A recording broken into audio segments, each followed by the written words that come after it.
This is episode 2 of the Trailkings podcast. Today we're going to be talking about the Rzr 200 and our experiences with it. Stick around to the end and we're going to give you our thoughts on if the Ranger 150 compares to the Rzr 200.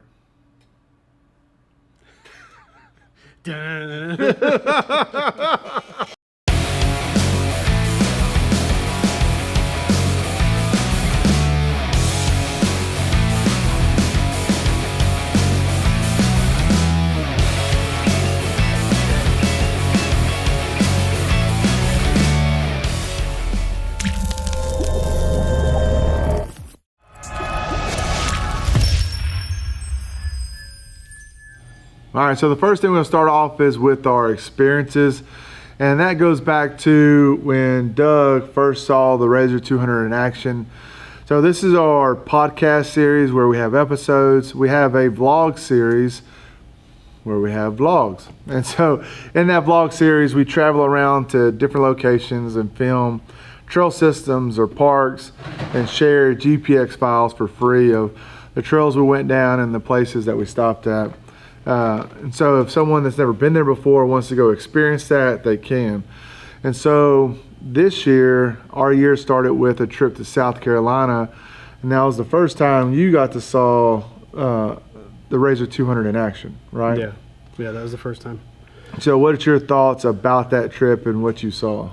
Well, and we've talked about this before. It wasn't really they got a boost, right? Because we had the scramblers, the Coleman Scrambler 4-wheelers, and so the whole time I'm struggling with those and trying to get them up a hill or whatever's going on. I'm looking over, and the Rzr 200 is just, I mean, it's cruising like it's a regular Rzr. Like, just there was nothing there that I remember that it couldn't get up. I mean, it did everything just easy. Yeah. It wasn't anything where it struggled, and I know it wasn't Tennessee or some other places like that, but for where it was at, I mean, it did everything on the park, through the whole park, and so I just remember thinking, that's just a good machine. Yeah, we went down and we had one day on that trip, and I'll link that series down below in the description.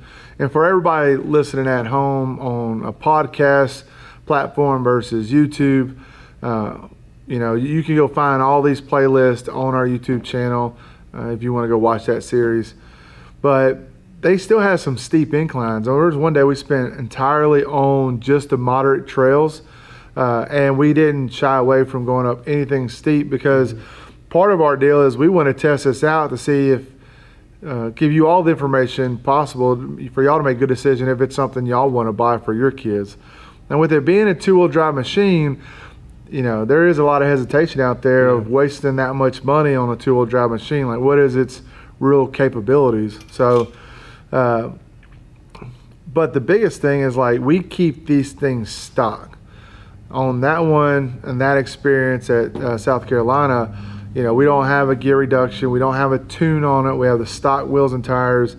And really, it's our goal for the first year to keep it that way, where we can really test this thing and provide accurate feedback on what we think about it. Because someone might not be able to go spend $8,000 to go buy a machine and go spend another $2,000 getting it with more power and more torque to be able to go up steep stuff. So, what are you really buying for that $8,000 that you're going to be spending on a youth machine that doesn't have full drive?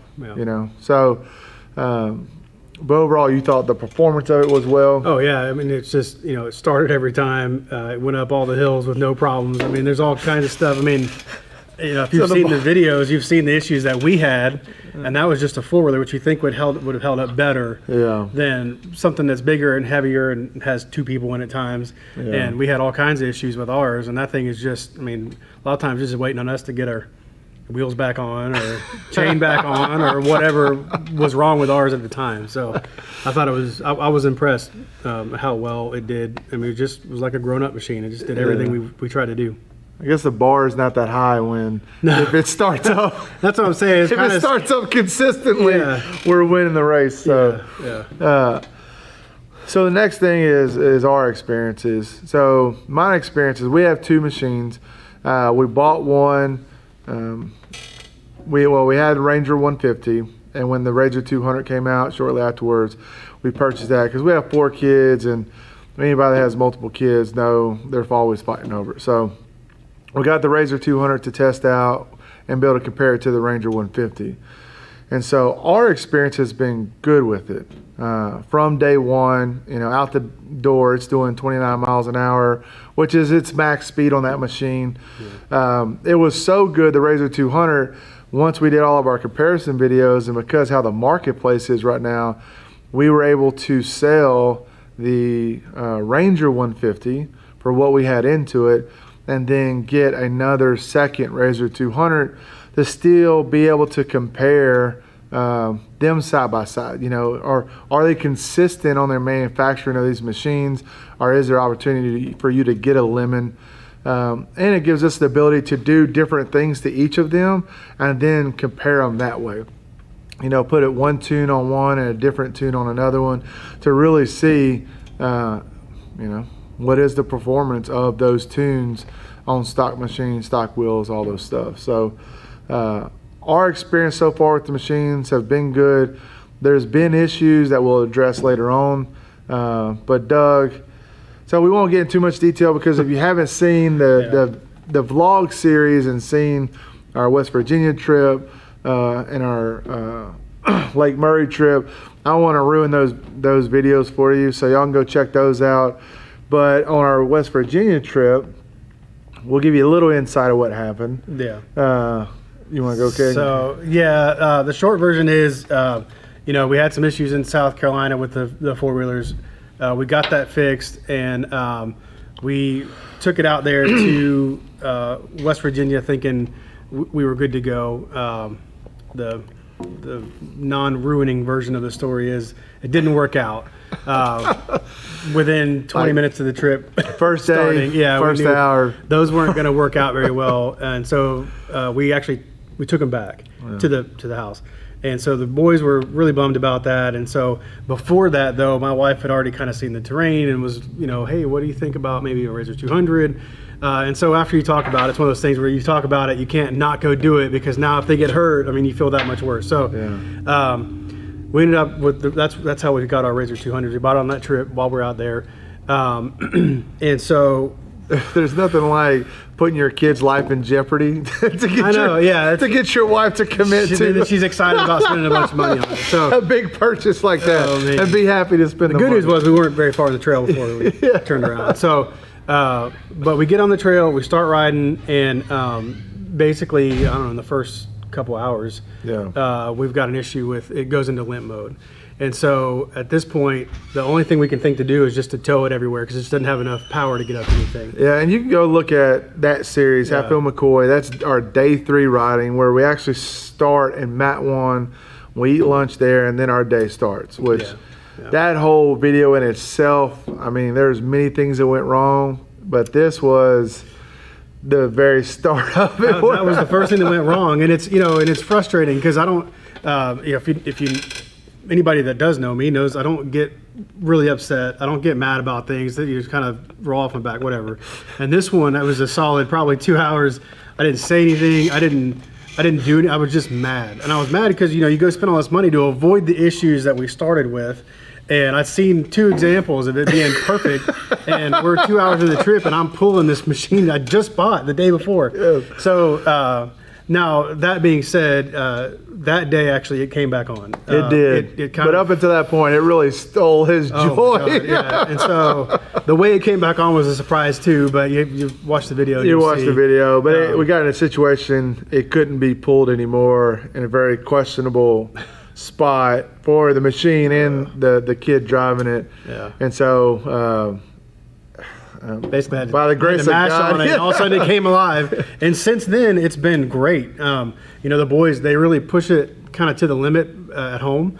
And so on our property, it's pedal to the metal. It's all the way down. The other issue, though, that we had was it wasn't going before it went into this limp mode and just shutting itself completely off, it not turning the engine off, but not propelling the vehicle. It wasn't like forward. It was governed. It was just not. It was like some type of safety feature triggered in. Yeah. But before that, it wouldn't keep up with the miles per hour the other 2 were doing. So we're doing 29 miles an hour.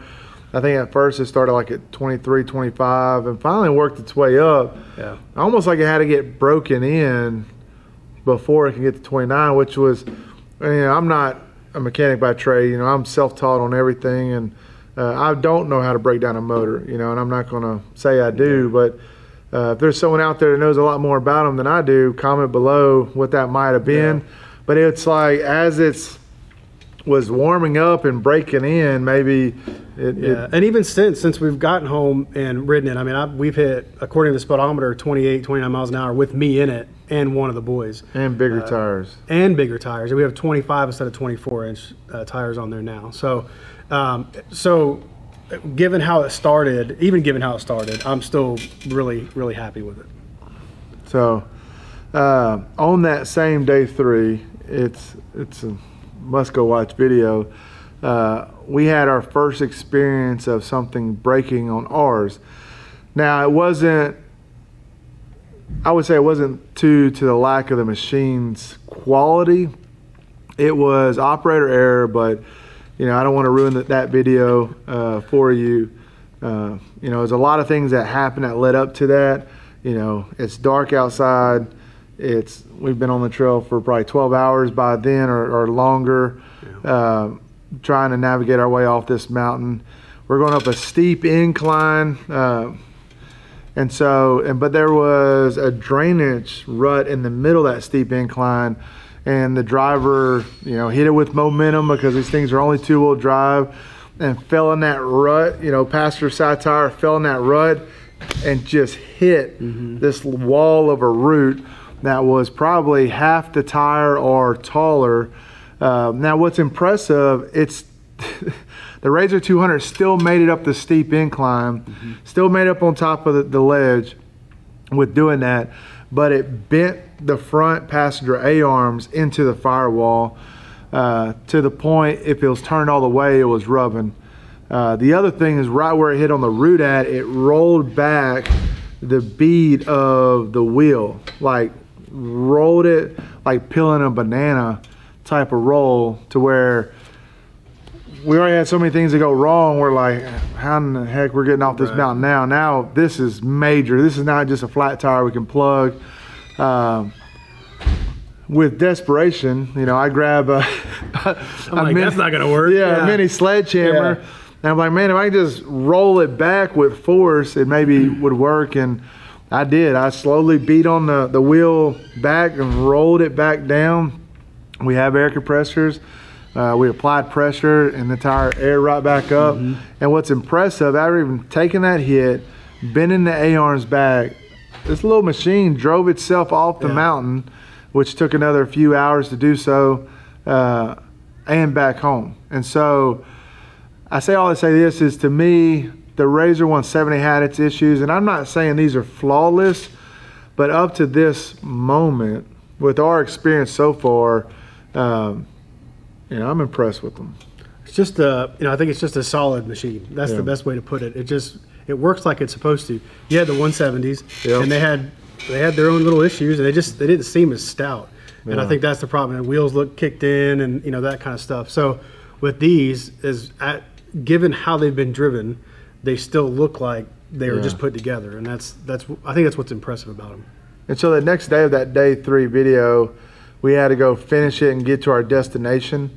But I wanted that machine there because it started the video, it needed in the video, and we talked about trailering it. Long story short, we literally adjusted the tie rods all the way out. Made the wheels straight, and that little Rzr, I think we still put another 25 miles on it the next day after, and it still has bent A-arms down. I'm trying to get something ordered, but everything's on back order with this crazy supply chain right now. But it still drove itself to the destination the next day and drove itself back home. And so, like, again, I know people are going to disagree with us and say, you know, it's crap because it's made by Polaris, but from our experience, we're not taking it lightly, and we got video proof that we're not taking it lightly. You can go back and watch the Hatfield McCoy trails, you know, the Lake Murray trails. Like, we're pushing these things to the limit. We should not have been on that trail we were on day 3, put it that way. That is not a youth machine trail. And so maybe that's why it's called an outlaw trail. Fair enough. Fair enough, yeah. So, let's see what else we have to talk about here.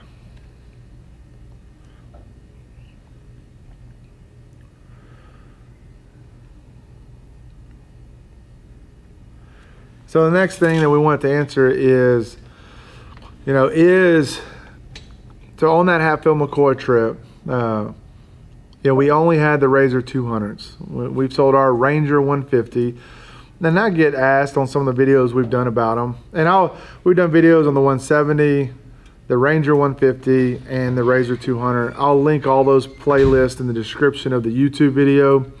For the people listening on podcast platform, if you go to our YouTube channel, you can look underneath the playlist title bar, and you can find them there if you want to go look at them and watch them.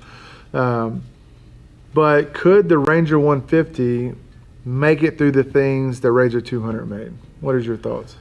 I don't think so. I think there's, and even in the past, I think there's been parts where the Rzr got up things that it had a little bit of struggle. I don't think it had enough power. Yeah. I think that's what it was, but given what I saw in West Virginia, there's a lot. I don't think it could have made it up. Yeah. So I wouldn't disagree with that. We have a Barnwell video we did with the Ranger 150 and Rzr 200, and you're seeing it notch for notch. Now the Ranger 150 out the box, my opinion, had to have a gear reduction. Now we had wheels and tires on it right out the box too, so maybe that would have changed it. But we put the wheels and tires on. We had to do a 12-tooth gear reduction on it because it came stock with a 16-tooth. Since then, it gave it the momentum. But again, that Rzr 200 is stock, and that's what we're comparing it. A stock Rzr 200 to, in our videos, a Ranger 150 that has modifications already done to it because it's things I had in the shop. So, on maybe the easy trails, I think maybe the Ranger 150 could have made the Hatfield McCoy. But any of the moderate stuff, the off-camber stuff, I guess I never realized how helpful rear independent suspension is on a machine. Yeah. And you can really tell. Now, there's not a ton of travel. These are still very, basic. they're low to the ground. Basic machines. But I think that independent rear suspension on that Rzr 200 is giving it its edge to where it can make it up things that 150 wouldn't be able to do because of that straight axle. Yeah. Or, give problems to the Rzr 170 because of that straight axle. Yeah. Because that straight axle, you're articulating exactly where you're being shifted to. Yeah. And with the independent, that you have a little more flexibility of not having to follow the terrain as much. Right. So, that's my thoughts. You have any other feedback comparing the two? No, that's what it goes back to, is just with this one, we're able to turn it on, well, with the exception for a few hours on the first day. It would just turn it on and go. And that's what is nice. When he says a few hours, it's like 8 hours. It's a long time. 8 hours. Yeah, it's a long time. So I think that's what is so nice about it. Now, you have to determine whether or not your kid is of the size where this is the right machine or not. That's for you to decide. But in terms of the machine itself, especially for our kids, I think it was really the best thing to do for them. No. Well, that's our thought on the Rzr 200 compared to the Ranger 150 and our overall experiences with the Rzr 200. Hope this information has been helpful. Stay tuned for the next episode of our Trail Kings podcast.